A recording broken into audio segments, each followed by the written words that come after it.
A nossa história, ela tem um lapso temporal aí grande, viu? Na área pública já são mais de 29 anos de trabalho, tá? Efetivo.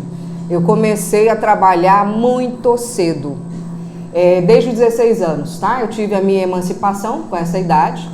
Vim de uma história de criação militar, mas desde muito pequena eu sempre gostei de empreender. É por isso que uma das pautas onde a gente comenta muito dos nossos projetos, vem exatamente nessa área de empreendedorismo, né? Então a independência financeira, ela faz muita diferença, como fez na minha vida. Eu estou aí no governo desde 1993, até então eu estava como funcionária da Terracap e fui requisitada no primeiro governo do Joaquim Roriz para poder assessorá-lo na entrega de lotes do Distrito Federal. É por isso que a gente conhece um pouquinho aqui, né? Para não dizer muito aqui da nossa grande cidade, essa capital maravilhosa. Eu sou suspeita, tá?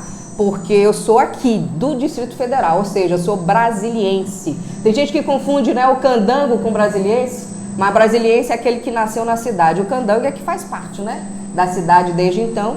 O que a nossa capital aqui tem uma característica fantástica, é exatamente essa união de todos os estados. Depois dessa época aí, a gente teve aí outras experiências e eu diria que a gente passou por todas as esferas, né, públicas, para que hoje a gente pudesse estar aqui passando um pouquinho dessa nossa experiência aí para os ouvintes aqui, que já nos conhecem, aqueles que vão passar a nos conhecer. Eu passei pela Câmara Federal, né? Eu tive a minha participação lá, passei pela Câmara Legislativa por 3 mandatos, fui subsecretária de Infraestrutura do Turismo aqui do Distrito Federal e estava até pouco tempo como secretária de Junta de Articulação Social da Presidência da República, tá? E a gente saiu exatamente com essa missão da nossa pré-candidatura. Você sabe, Lando, que quando nós nos tornamos pessoas públicas, nós somos servidores públicos, então a gente tem que estar para a vontade da população. E foi a população que nos escolheu. Então, toda essa população que já conhece o nosso trabalho nesses anos todos, nos solicitou que nós viéssemos a ser pré-candidatos a deputado distrital, porque um dos trabalhos fortes e necessários para a população é aquele que a gente lida com as demandas diretamente ligadas às necessidades. E esse sempre foi meu trabalho. É por isso que as minhas portas sempre foram abertas para ouvir. Então aqui, a população que conhece a Márcia Maia sempre teve voz ativa, né, dentro da nossa área pública. Mas eu não fiz só isso não, Landa. A gente é um pouquinho, 1001 utilidades. Como você falou, estou representando aqui as mulheres e vocês, como homens sábios, sabem que nós temos uma característica muito peculiar, que é fazermos muitas coisas ao mesmo tempo. E eu não fugi à regra, viu? Então, eu cheguei a empreender também, iniciei um trabalho também muito novinha aí, com menos de 18 anos. Eu entrei na área imobiliária e pude também abrir a minha própria imobiliária e estive nessa área durante quase 7 anos ininterruptamente, tá? Depois disso também eu atuei na área securitária, eu tive aí uma corretora de seguros, onde a gente atuou também durante quase 6 anos. E é por este motivo que um dos projetos, repito, né, ligadas inclusive às mulheres, nós vamos estar falando um pouquinho disso mais adiante, ele é relacionado a essa questão aí da independência econômica, o que faz com que isso seja muito diferente no dia a dia das mulheres e de todos nós, né, seres humanos. Nós temos uma área que para mim ela é primordial, que é a questão fiscalizatória. Ela faz toda uma diferença aqui na nossa capital e em qualquer outro estado. E a gente percebe que isso falta muito, essa questão fiscalizatória. Muitas das vezes os parlamentares, falando amém para algo que não está correto. E aí nada anda, porque se você está para servir a população, Lando, você tem que fazer esse dever de casa, à altura. Você tem que estar ali como defensor da sociedade. Se algo está errado, você tem que ser imparcial. parcial. Eu sempre comento isso, a Márcia Maia, pessoa física, ela tem as suas particularidades. Eu tenho a minha religião específica, eu preservo algumas questões particulares. Agora, a Márcia Maia, pessoa pública, ela tem que estar para quem? Para a população. A Márcia Maia, pessoa pública, ela não tem religião. Ela está para atender a qualquer escolhas religiosas, elas têm que estar para atender, independente de raça, de questões sociais. Nós temos que estar aqui para melhor servir. Eu tenho um slogan que eu tenho colocado muito aqui nas minhas pautas, que é exatamente o seguinte: menos ego, menos promessas e mais o quê? Todo mundo sabe, mais prestação servidora. O que falta? Exatamente isso. A gente é muito forte no Distrito Federal porque as pessoas que já estiveram comigo sabem que as minhas portas sempre foram abertas para poder melhor ouvir a população. Como eu vou saber a maior demanda, o que a população está necessitando se eu não escuto a população? E o que falta hoje? Exatamente essa presença, tá, do gestor público na população. Você só vê isso de 4 em 4 anos, Landa, a sociedade sabe disso. E aí eu acho que isso já virou clichê. Todo mundo, o político, ele simplesmente assume o cargo, se sente na zona de conforto e acha que é só isso aí. Não, a nossa pré-candidatura, e se Deus nos permitir, que eu acredito que ele tem um propósito para nós, senão a gente não estava aqui, né? Eu diria que se eu quisesse ficar na zona de conforto, eu continuava nos meus carros. E aí estaria, com certeza, aos olhos de muito, né? De dizer, é louca, você está pleiteando uma área dessa, que é uma área, né, realmente bem complexa. Não, a gente não é louco, pelo contrário. Nós temos muita capacitação, você vai entender aqui no longo da nossa entrevista, e me sinto mais do que preparada e qualificada para melhor servir a população. O que nós precisamos realmente aqui na nossa capital, como os estados brasileiros? Emprego. Eu sou contra a questão de assistencialismo. Veja só, o que o cidadão precisa? Dignidade, o que ele quer é ter emprego, para que ele possa realmente poder suprir as suas próprias necessidades. Nós estamos na capital da República, e aqui você não vê nenhuma questão de incentivo fiscal para você atrair, inclusive, indústrias para a nossa cidade. Quantos anos aqui tem a nossa capital? Cadê as indústrias aqui para a gente empregar? Eu estou começando a dar uma dica. E aí eu vou dizer uma coisinha para vocês aqui, como eu falei anteriormente, da independência financeira. Nós temos muitos projetos relacionados a empreendedorismo. O que faz aqui na nossa cidade poder fazer com que o eleitor, a sociedade tenha liberdade, ele tenha condições de suprir as suas próprias necessidades. E de que maneira isso funcionaria, Nando? Fazendo com que a gente pudesse aqui ter incentivos, tá, nesta área, pegando uma vocação, né, de cada um de nós, que todos nós temos a nossa vocação. Nós temos pessoas aqui extremamente qualificadas e que têm a vocação de empreender, o que falta é oportunidade. Então, se o Estado cria essa oportunidade, né, para cada cidadão, a gente tem condições aqui como Estado de poder ter esse incentivo. E de que maneira? Eu vou dar um exemplo. Você tem aqui uma costureira, só que muitas das vezes ela tem essa habilidade, mas ela não tem o mecanismo, ela não tem estrutura para isso. Então, se o Estado entra com esse incentivo, que são os microcréditos, né, de microempresas, empresas propriamente dita, você já vai estar ali simplesmente ajudando aquele cidadão a pescar. Você não vai dar o peixe, mas você vai estar ensinando ele a pescar. E aí ele tem muito mais chance de ter essa questão do negócio dele de forma que vai ter mais sucesso. Então isso é possível ser feito, Nando. É um dos projetos, ok?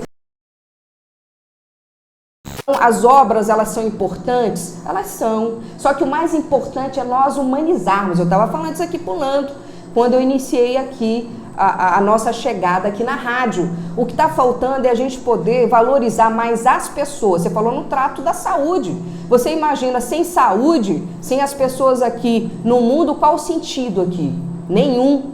Então nós temos que humanizar mais, e aí a gente tem muito trabalho envolvido nessa questão social. E eu diria, vamos colocar mais médicos. Não adianta a gente construir UPAs sem médicos e sem insumos. Isso é só querer aparentar para uma população que está fazendo o serviço. Isso não é serviço público. Isso é desserviço, na minha opinião.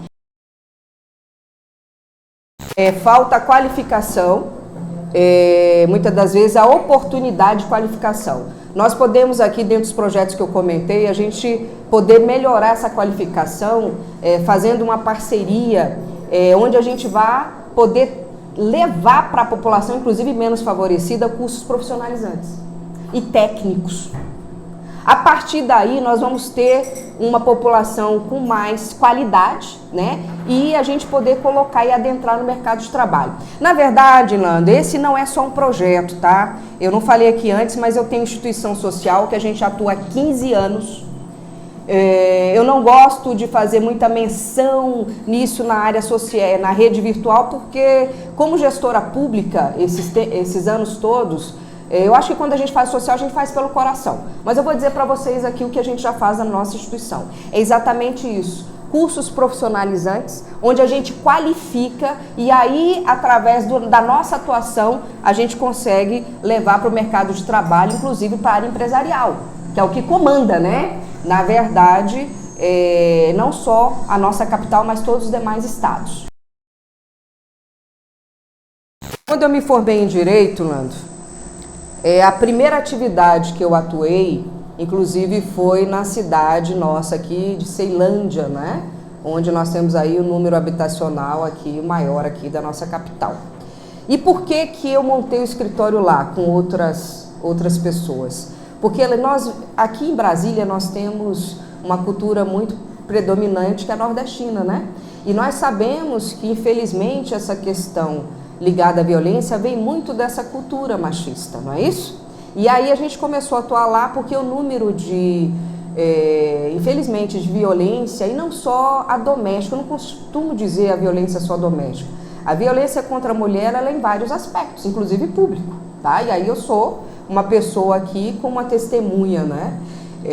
Real do que eu já passei dentro da minha atividade pública, simplesmente por ser mulher. Então a gente atuou ali na Ceilândia, dentre outras cidades, tratando das causas ligadas à violência doméstica, dentre outras áreas aí, que realmente veio até hoje ser algo muito negativo para nós e para toda a sociedade. Eu costumo dizer o seguinte, depois da lei propriamente dita, isso só veio a se tornar público, mas nós já vivemos momentos muito piores, onde essa evolução que vem crescendo, mas ainda muito tardia e ainda muito tímida, que é exatamente as mulheres terem esse respeito, né, dentre a nossa população. E para isso, eu como mulher aqui, e aí eu digo a vocês, como mulher conhecedora da lei, e por a gente atuar nesta área, estou aqui para essa defesa, de forma forte. É exatamente o que a gente atua, porque primeiro na questão preventiva, viu, Lando? Que é importante a gente demonstrar para o parceiro que o relacionamento ele tem que ser saudável. Quando nas minhas palestras eu comento sobre essa questão, eu digo, gente, eu vou estar falando aqui de amor. Eu não estou dizendo aqui que eu quero violência da violência. Agora, quando o fato ele é real, aí a gente tem que atuar. E aí eu digo que falta esclarecimento. E uma das pautas que eu quero muito levar, né, estando na Câmara Legislativa, é a gente a cada vez mais poder orientar essas mulheres dos seus direitos, para que a gente possa evitar, porque quando se tem uma liberdade econômica financeira, eu acredito que isso vai amenizar muito a violência, muito a violência. Por quê? Porque muitos homens criam essa violência contra a mulher exatamente dessa forma. Você é obrigada a se manter aqui nesse ambiente tóxico porque você depende de mim. Você saiu daqui, você vai ficar. Amigo, aí não é verdade. A mulher tem os seus direitos reais, né, e legais. E é isso que a gente informa para a população nesse sentido. Então nós temos projetos não só para prevenção, viu, Nando? Mas nós temos projetos para as causas, inclusive. Minha maior bandeira é geração de empregos, porque essa engloba tudo. Sem você ter dinheiro no bolso, meu amigo, o negócio fica feio. Essa é a realidade.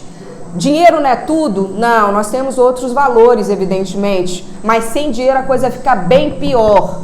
Então, com dinheiro no bolso, a gente vai ter condições, sim, de poder resolver várias outras situações difíceis aqui para a nossa população. E eu vou me dedicar muito em fazer projetos de lei que a gente possa melhorar a dignidade aqui da nossa sociedade do Distrito Federal. Não está tendo gestão pública.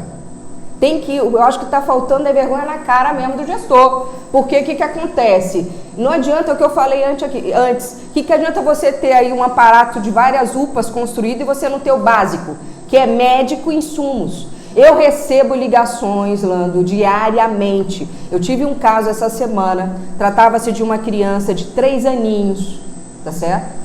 Com um problema de hérnia, e nós sabemos que a hérnia tem que ter um atendimento emergencial, tentando uma consulta, e a criança chorando. Eu tenho aqui no meu o WhatsApp, tá, as fotos, chorando diariamente para tentar uma consulta no HMIB. E o HMIB diz, eu não tenho como atender. E aí aqui eu não estou colocando a administração, os diretores dos hospitais, não, eles são grandes guerreiros. Porque os que tem aí são muito poucos para atender a necessidade do Distrito Federal. Nós mulheres temos algo, como eu lhe falei, que é algo muito peculiar do nosso gênero feminino. E isso é algo que os próprios homens têm conhecimento disso, como é o caso da sensibilidade, a questão familiar. Nós já nascemos políticas. O fato só da gente gerar vidas, da gente administrar nossos filhos e depois a gente administra também os maridos, não é isso? Os amigos e por aí vai. Nós já somos gestoras públicas natas. Então nós temos algo diferenciado, tá certo? Que é exatamente, além de ser uma renovação, colocar aí pautas prioritárias, principalmente para as mulheres. Hoje nós não temos esse espelho. Quando eu digo espelho de representatividade, que hoje nós somos a minoria. E aí as outras mulheres, elas não se sentem incentivadas. É como se, né, a imagem, olha, a mulher não dá conta, a mulher não sabe, é o homem que é mais pragmático, ele que vai conseguir governar. Isso é falso. Nós mulheres, além de continuarmos governando as nossas casas, a gente governa com muita competência a gestão pública. E eu, Márcia Maia, sou uma testemunha disso. Eu não deixei de ser mãe, eu não deixei de ser esposa, eu não deixei de ser dona de casa, eu não deixei de ter várias outras atividades sendo gestora pública. E sempre fiz muito com excelência.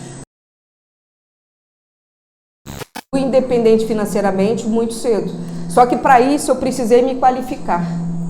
O quanto foi importante, que eu não tinha experiência de trabalho, seria o meu primeiro trabalho, mas eu tive a oportunidade de fazer cursos profissionalizantes. Isso fez toda a diferença na minha trajetória e no meu sucesso profissional. E baseando por essa questão real e prática na minha própria vida, a gente tem que criar sim, e é possível criar na Câmara Legislativa projetos que a gente vem através de parceria público-privadas, qualificar a cada dia mais mulheres dentro daquela área que ela tem vocação. E a partir daí o Estado dá esse incentivo de poder realmente levar no mercado de trabalho. Dá uma primeira incentivo de uma estrutura, como eu acabei de dizer aqui, seja lá qual a área que essa mulher escolher. E a partir daí ensiná-la também a pescar. E eu já faço isso, tá, Nando? E dá muito certo dentro da minha área social. A gente já colocou muitas mulheres na área de trabalho por conta desse trabalho que eu já atuo há 15 anos na área social. Nós temos aqui, eu sempre falo, categorias de pré-candidatos. E aí eu vou dizer a você. Nós temos pré-candidatos que eles têm até um bom trabalho comunitário, só que eles não conhecem nada de política.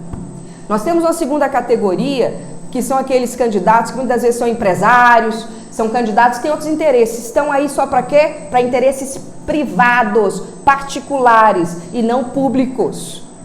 E tem a terceira categoria, que é onde eu me enquadro, que são pessoas qualificadas, preparadas, que conhecem a máquina pública e que já têm história. E é por isso que eu informo a todos os ouvintes, a todo eleitor, é um ano de responsabilidade. A responsabilidade, ela é para gente mesmo, é pra gente. Não é para aquele político, porque o político, ele é só um representante da população. Se você vota errado, você votou contra você. Você foi avalista e toda avalista, se avalia errado, a conta chega e chega caro. Eu vou te ser bem sincera, e não é porque eu sou pré-candidata não. Tá difícil, eu não saberia em quem votar para deputado distrital. Eu falei, eu vou ter que entrar nessa briga mesmo, no bom sentido, porque agora eu tenho uma candidata, ela chama Márcia Maia. Geramos a luz, né? No entanto, né? É a vida, né? E nós ficamos muitas das vezes aí desassistidas pelo Estado. Primeiro que não há fiscalização efetiva. Nós temos algumas secretarias relacionadas a essa área, mas na minha opinião, eu não vejo muito resultado prático na ponta, né? Então, o que falta realmente é algo que funcione. Nós temos que ter, não é chamado a briga, eu não gosto dessa palavra, sabe? Eu tenho um projeto aí que se Deus me permitir nós vamos atuar, que é um incentivo, você falou a palavra que eu gosto, um incentivo, tá certo? Que o Estado pode dar para essa mulher, tá? Para que ela possa ter o próprio lar dela, tá certo? E poder melhor criar os filhos. E uma outra área que é muito importante, que falta muito aqui, é uma das demandas que eu mais tenho das mulheres que me procuram, que é espaço de creches. Porque nós mulheres, quando nós vamos para o mercado de trabalho, deixar os nossos filhos desassistidos, isso é muito ruim, não funciona. E muitas delas não entram no mercado de trabalho exatamente por conta desse problema grave. Então nós temos que ter sim projetos de lei que a gente possa ter muito mais creches públicas para poder dar esse suporte para as mulheres e creches que realmente possam tratar as suas crianças de forma que a mulher saia, né, para o seu mercado de trabalho tranquila. Tem um projeto que vai ser inovador, Orlando. Nunca vi ninguém fazendo isso, que é o incentivo para aquela mulher de rua, ou aquela mulher que sofreu violência e ela precisa sair daquele ambiente de imediato. E muitas das vezes ela não tem incentivo para alugar, né, por um tempo, um local. Eu tenho esse projeto e esse projeto é possível ser realizado. O transporte do Distrito Federal, Orlando, é uma vergonha. Uma vergonha. E nós estamos vendo aí muito investimento, mas pergunta para qualquer um que usa o transporte público se funciona. Não funciona. Como você comentou, além de ter um ambiente aí insalubre, né, dentro dos ônibus, que não tem nem local direito para as pessoas sentarem, as linhas são péssimas. E olha que eu atuei muito nessas áreas, tentando linhas. E eu estou aqui com o meu amigo Itamar, que é um deles, Nova Colina, né? A gente conseguiu algumas linhas e muitas das vezes o órgão público, não vamos colocar porque ali não tem pessoas, isso nós vamos ter prejuízo orçamentário. E uma das negociações que eu fiz, vamos fazer o teste. Vamos fazer o teste durante 60 dias para ver se tem ou não. Se não tiver, e muitas das vezes lotava. Então hoje nós temos algumas linhas através do meu trabalho, Nova Colina, nós temos ali também ligada à Rota do Cavalo, estou falando aqui de uma região mais próxima, dentre outras regiões, tá? Como também foi Ceilândia, algumas novas linhas que a gente atua. Agora a gente precisa fazer isso, isso é obrigação do Estado. Outra coisa, nós estamos aqui na área norte, que é a minha região aqui de Sobradinho, eu estou aqui há mais de 25 anos, que essa área norte só teve, cadê o investimento aqui de transporte? Não tem nada. Aí eu digo a você, o combustível no valor que está, como é que faz? A gente não consegue sair de carro, aqueles se possam ter carro, porque hoje o carro virou luxo. Aí hoje você tem ali alguns aplicativos, né, que são, né, o pessoal que usa aplicativo ali de mobilidade e que também não estão suportando o custo do combustível. Aí você tem que ter um trabalhador que tem que chegar naquele horário, na folha lá de ponto, senão ele vai ser exonerado. E você não tem um transporte. Então, o que primeiro, eu não vou falar aqui de corrupção, nesse sentido, que eu acho que o nosso povo já está cansado disso. Nós temos que falar de soluções, tá certo? E a solução realmente é a gente atuar muito firme mesmo em poder fazer com que a área norte possa, sim, ter o projeto realizado de metrô, tá? Porque é um transporte de mobilidade rápido e econômico, onde já teve verbas para isso e eu não sei porque que não foi resolvido, tá certo? E melhorar, sim, mais linhas com concorrência, porque aqui são os mesmos. E aí, na minha opinião, tá? Eu acho que esse ambiente de transporte, eu acho que ficou realmente um ambiente viciado na coisa errada. Nós temos que fazer a coisa certa, tá, Nando? Eu sou muito de falar a coisa certa e a gente não tem muito problema em fazer isso, não. Porque eu conheço a Márcia Maia há uns 14 anos e vem trabalhando na área social, na área cultural e educacional. Então, eu vou falar só sobre o meu condomínio que pertence à Planaltina também, DF. A Márcia Maia, quando foi na minha casa, a primeira reunião que foi feita, ela trabalhava como um parlamentar e meu condomínio tem 25 anos, mas não tem nenhuma infraestrutura. Ela chegando lá, ela falou: Itamar, não é possível um local desse que tem 20 anos, não tem luz, não tem asfalto, não tem nada. Hoje, graças à mobilidade da Márcia Maia e pelo seu conhecimento dentro da área pública, ela pôde colocar energia, um projeto de energia. Eu fui várias reuniões com ela e hoje nós temos energia lá dentro do condomínio e temos a passarela que foi solicitada milhares de vezes. E hoje nós temos uma passarela lá, graças à competência dela dentro das ações da área pública. Essa questão pandêmica, ela dificultou muitas áreas aqui do Distrito Federal e o desemprego ele tornou mais latente. E é por isso que eu falei que a minha maior pauta, e será prioridade no primeiro dia ali, quando nós estivermos assumindo a Câmara Legislativa, será em projeto de geração de emprego, tá? Essa questão realmente é de depressão. Você sabe que eu, como gestora pública, eu não parei um só dia de atender a população. Eu tenho um escritório particular onde eu não deixei de atender, porque a população ela precisou de um abraço, né? E esse abraço a gente não podia ter, foi um momento difícil para todos, nós não sabíamos, né? E vou dizer um fato real que aconteceu dentro do meu escritório. Teve um conhecido que era um grande empresário e que, por uma questão da pandemia, a atividade dele gerou realmente uma questão de falência econômica no negócio dele. E ao invés dos amigos e até familiares mais próximos, né, estarem ali ajudando, o efeito foi contrário. E eu abri as minhas portas nesse dia e ele fez o seguinte relato: Márcia, eu pedi a Deus hoje eu levantei e falei: Deus, me passa assim uma imagem de uma pessoa que pelo menos me escute. E ele me ligou, nesse período eu estava na presidência da República, né? E você sabe que a nossa pauta é enorme. E ele falou: Márcia, você pode conversar um pouquinho comigo? Eu posso. Pode mesmo? Posso. Ele me perguntou isso umas 5 vezes. Eu digo: mas o que está acontecendo com você? Não, eu posso. Ele queria reafirmar, né? E aí eu atendi ele no final do dia, no meu escritório. Ele me deu um abraço. Você vai poder me dar um abraço? Lógico que sim. Vou te dar um abraço. E ele pegou e realmente confessou, dizendo que se eu naquele dia não atendesse, ele cometeria algo bem pior em relação à vida dele. E aí eu digo a você, nesse meu relato, Lando e Cláudio, e todos aqui presentes, quando nós tornamos pessoas públicas, nós temos que de fato fazer o dever de casa direito, que é servir a população. Quem não tem essa vocação, não entre no meio, porque você só vai prejudicar, você não está somando. Então você tem que humanizar, você tem que gostar de pessoas, você tem que ter sensibilidade. E nós mulheres, como eu falei, não vou dizer todas, tá, gente? Estou falando de uma maneira generalizada. E nós temos muitas mulheres, infelizmente, que fazem muita coisa errada. Mas, de uma maneira generalizada, a população tem como saber. Nós estamos numa rede virtual, nós estamos numa era cibernética. Por que eu informo as minhas redes sociais? Lá conta um pouquinho da minha história. Lá vocês vão entender quem é Márcia Maia.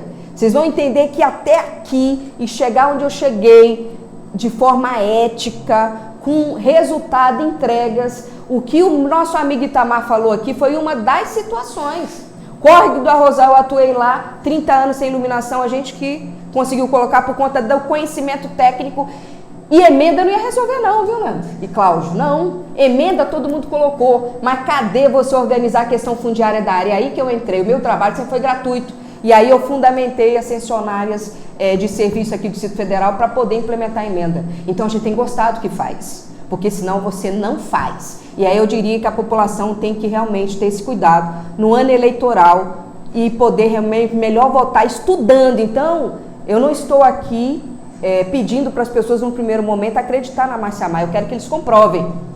Eu não tenho telhado de vidro e graças a Deus, por isso que eu falo mesmo o que eu penso, digo o que está errado, nem todo mundo pode fazer isso, viu, Nando? A maioria não pode, mas eu posso e falo isso de boca cheia com o maior orgulho de mim mesma. Vá nas minhas redes sociais, Márcia Maia DF, tanto o Facebook como o Instagram, vocês vão conhecer a minha história. Aqui não faz promessa, eu sempre fiz. Só que para fazer mais, porque a população precisa de muito mais, eu tenho que estar na Câmara Legislativa e fazer da forma humanista que nós estamos precisando. Nós merecemos o respeito, tá? E você falou algo muito interessante, Lando. Dona de casa, uma profissão que muitas das vezes não é considerada. Agora fica sem a dona de casa, para ver o que acontece na vida das pessoas, não é? E ela tem que ser valorizada. E muito bacana, eu sei que o espaço não dá pra gente falar tudo, mas eu tenho projetos para elas, donas de casa, tá? Eu quero todas as mulheres aqui que tenham liberdade econômica e o que depender de mim para que a gente possa criar projetos e poder defender essa pauta feminina, não é feminista não sou radical, sou feminina. Nós iremos sim defender aqui a mulher, a família, a educação, a saúde, que são questões básicas, né? Mas funciona? Não funciona. Nós estamos na capital da República, isso aqui deveria ser exemplo, mas nós estaremos lá para dar o exemplo. Eu diria que a gente já dá um exemplo e nós temos que, eu quero ser o espelho dessas mulheres. E o meu gabinete, como sempre foi a minha vida toda, as minhas portas, elas são abertas. Entra sem precisar marcar, entra sem precisar agendar. Você pode me procurar, o meu telefone ele fica ligado. Eu tenho meu telefone, que é o mesmo número, quem me conhece, há mais de 20 anos. Eu só mudei aqui, só fiz ali o upgrade ali para outra, né, operadora, mas meu número é o mesmo. Então as pessoas que me conhecem sabem que a gente aqui não precisa dizer e nem fazer promessa, nós já fazemos, Lando. Lando, para mim foi uma manhã muito especial, tá? A atividade de vocês, que é a rádio comunitária, ela é muito útil, porque vocês estão mais próximos da população. E eu conheço, viu, as demandas, viu? Não é a primeira vez que eu faço questão de ir nas rádios comunitárias das regiões, que é ali onde a população tem esse espaço e tem essa oportunidade de poder melhor debater as suas demandas. Então é muito útil. Conte com a gente lá, se Deus nos permitir, na Câmara Legislativa para regulamentar isso aqui. Eu sei como vocês têm dificuldade de manter uma rádio comunitária. Eu conheço, eu sou do social, pode contar comigo. Eu quero poder regulamentar todas as rádios porque eu acho isso muito importante. Como deputada distrital, as rádios comunitárias, como eu disse há pouco, a gente afunila aqui e a gente tem condições de poder ter realmente um termômetro do que a população está precisando. Então foi uma manhã muito especial, vocês são pessoas muito especiais, guerreiros, porque para manter uma rádio comunitária numa região não é fácil, tá? Vocês muitas das vezes, eu sei que vocês tiram dinheiro do próprio bolso para poder melhor servir a população. Então vocês estão de parabéns. Quero aqui agradecer a você, Lando, agradecer o Cláudio, o Julimar, o Itamar, que é uma liderança, realmente, como você falou, uma pessoa sempre atuante. E eu também sou suspeita, viu, meu amigo? Porque você é uma pessoa mesmo de luz, é uma pessoa preocupada com a população. E são essas pessoas que eu quero que estejam todos comigo, porque a nossa legislatura vai ser compartilhada. É isso que está faltando, ela ser compartilhada. E é exatamente assim que a gente caminha. Quero aqui agradecer também a todos os ouvintes, a todas aquelas pessoas que nos conhecem e as pessoas que estão passando a nos conhecer. Aqui no bairro de Fátima, só para citar, eu tenho um trabalho aqui de 7 anos, tá? Na área do artesanato. A minha instituição social atua aqui aposentando artesãos, porque nós sabemos que essa instituição, o INSS, infelizmente, ela não funciona na prática. E a minha instituição já atua nessa área há mais de 5 anos, onde em todo o Distrito Federal já pôde ter esse benefício pela minha instituição. São mais de 5.430 pessoas que nós já ajudamos a terem um direito que até então não tinha há 2, a 5, a 10 anos. E é exatamente o seu salário vitalício pelo seu direito de trabalhar desses anos todos, que é a aposentadoria propriamente dita. Então nós vamos potencializar esse trabalho de acordo com a nossa experiência política e educacional, mas ainda estando na Câmara Legislativa. Obrigada, que vocês possam aqui do Arapuangas e toda a Planaltina, em todo o Distrito Federal, possam estar sempre abençoados aí. Eu sou uma mulher muito fervorosa e acredito que Deus não nos coloca por acaso. A gente tem propósito e a gente realmente vai poder fazer, realmente cumprir o que tem que ser feito na nossa política, e mais ainda, resgatar algo que está faltando para mim e para toda a população, que é esperança de representantes que possam fazer o que é certo, representantes mais éticos. Vamos colocar pessoas nessa legislação, pessoas limpas, pessoas éticas. Não vamos flexibilizar achando que roubar menos é correto, que furtar menos é correto, que está errado, está errado, o que está certo, está certo. Não vamos flexibilizar. Vamos votar nesse aqui porque ele pelo menos fez alguma coisa. Não é isso. Ele está lá para cumprir o seu dever. Afinal de contas, ele está sendo remunerado para isso.